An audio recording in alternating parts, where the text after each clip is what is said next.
Today I'm taking a look at our old buddy Icon, the Ethereum of Korea. Or well, just Icon, because last time I checked, Ethereum also works over in Korea, so it's kind of just Icon. Anyway, what has Icon been up to these days? Well, I thought it was worth actually reminding ourselves about the vision behind Icon. And the vision was to create a system whereby information could easily be exchanged between government, banks, financial firms, healthcare providers, educational institutions, and of course, private companies. All the big actors. Essentially, hyper connecting the world. The aim of Icon is to create unique, tailored blockchain solutions for each client and then to connect these distinct blockchains within the Icon ecosystem.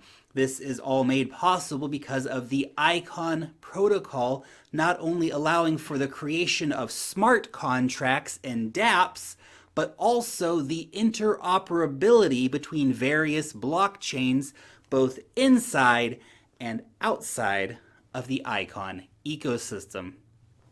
Just a refresher anyway.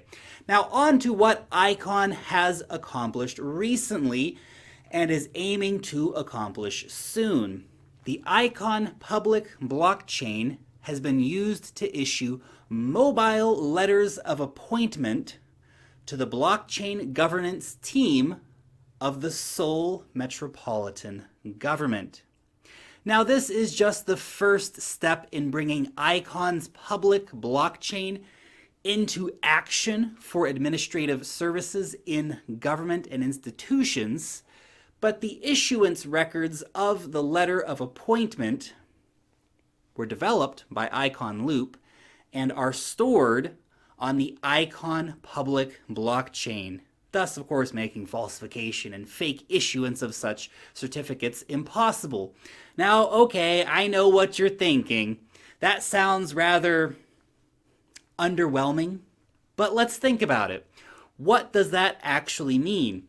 It means that the Seoul Metropolitan Government is using Icon's blockchain for public administration.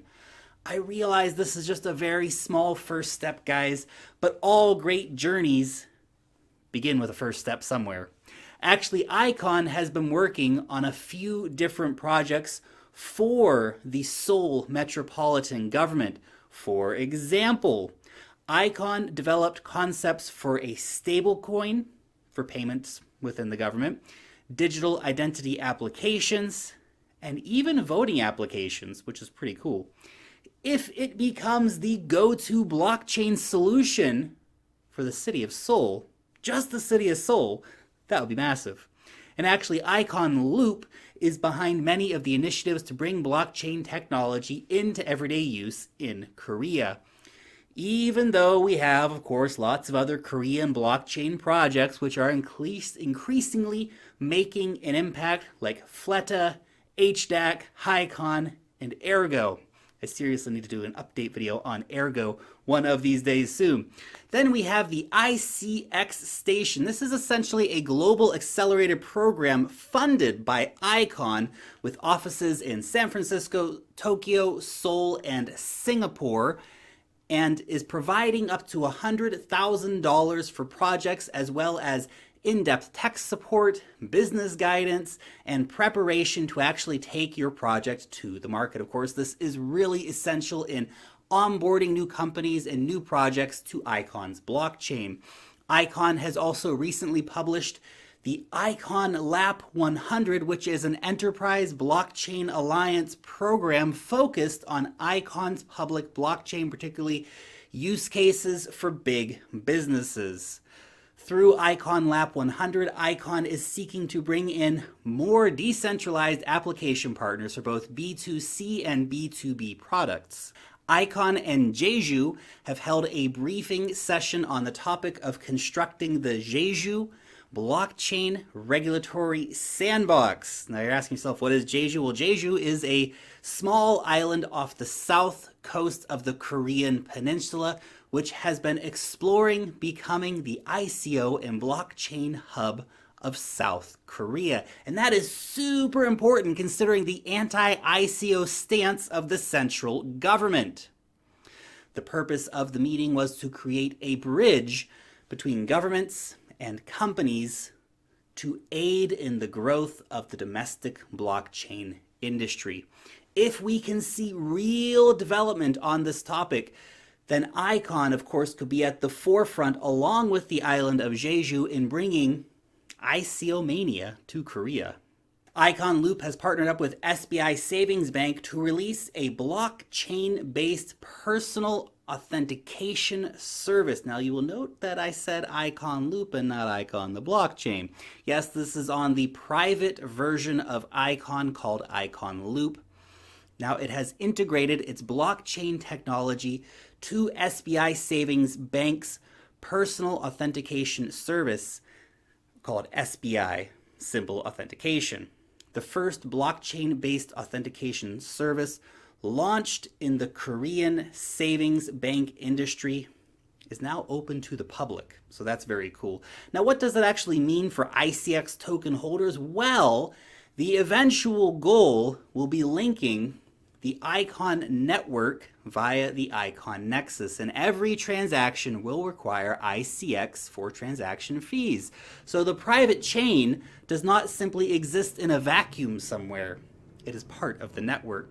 This technology is being used for a few different identity verification products, all being developed by the ICON team. And this technology, of course, is very important and a great use for blockchain, particularly in Korea, where ID confirmation technology is currently outdated.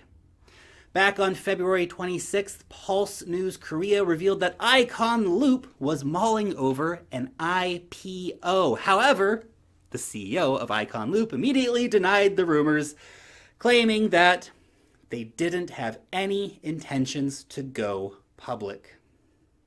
There have actually been quite a few IPO rumors floating around in crypto land recently, but this is just a rumor for now. The use cases for the ICX token should be expanding as well as the network grows, which I know is a very important thing for ICX token holders. And this will be welcome news if you are a token holder who has stuck out that bitter crypto winter. The ICX token will be used, of course, for the basic stuff, paying for a transaction and smart contract fees, identifying how much stake in the ICX platform an individual actually has, and rewarding them in proportion to their stake and contribution as a node in the ICX network. ICX will also be accepted in any ICOs which are hosted on the ICX platform, and importantly, used as a base trading pair in the DEX, and also used as the base currency in the ICX platform overall.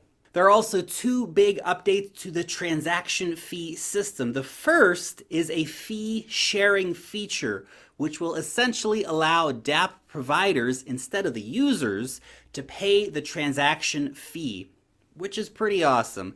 And the second is fee payment using something called virtual step, which is obtained through staking. There are also a variety of technological upgrades which are scheduled for ICON and include important pieces of architecture like parallel processing, which will be a big boost for ICON in terms of scalability.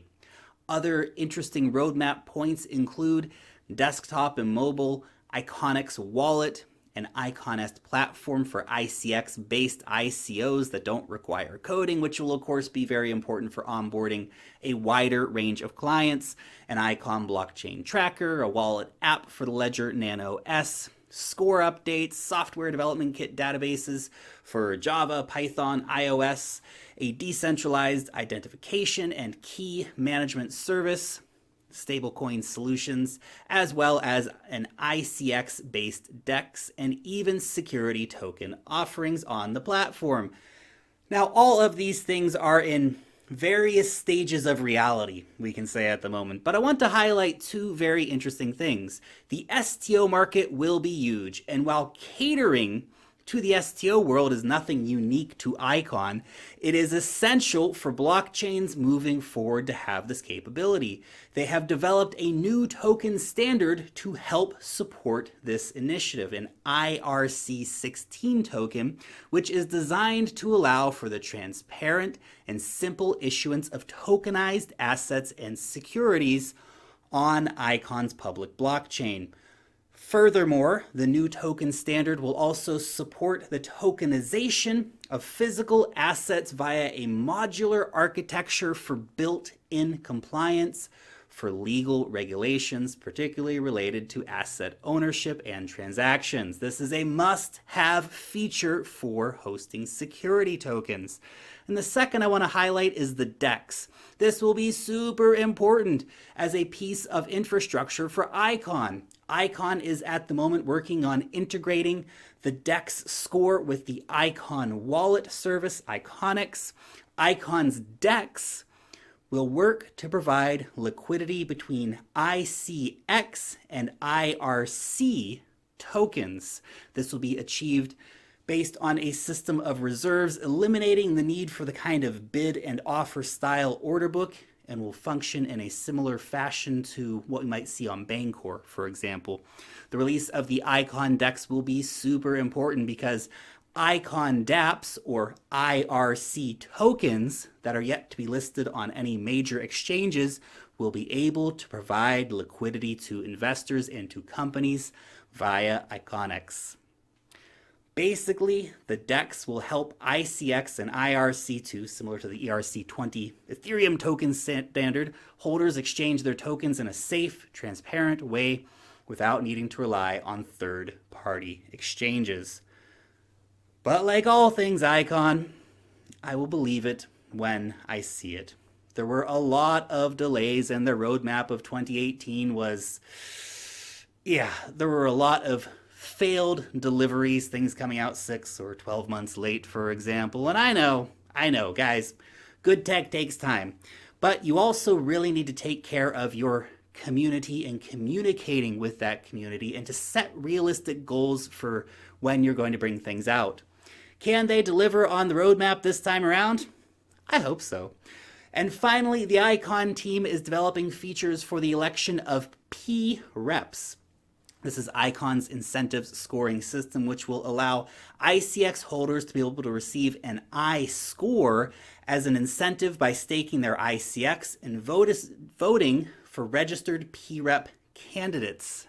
In total, there will be 100 public representatives, or P-Reps, who will be elected for the ICON network by delegation of the Iconists, or ICX holders. The top ranked 22 P-Reps will then participate in the block production, block verification, and making governance decisions.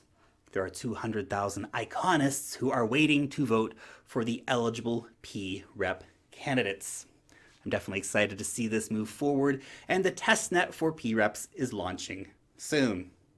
That is all of the updates for ICON today. Let me know what you think about ICON or any of the updates covered here in this video down below in the comment section. Make sure to check out Cryptocurrency Explained, my free course on cryptocurrency. It is a perfect course for beginners, but there is also great value out there for anyone involved in cryptocurrency. And of course, feel free to share it with any friends who might be getting into crypto. Just tell them to visit thecryptolark.org.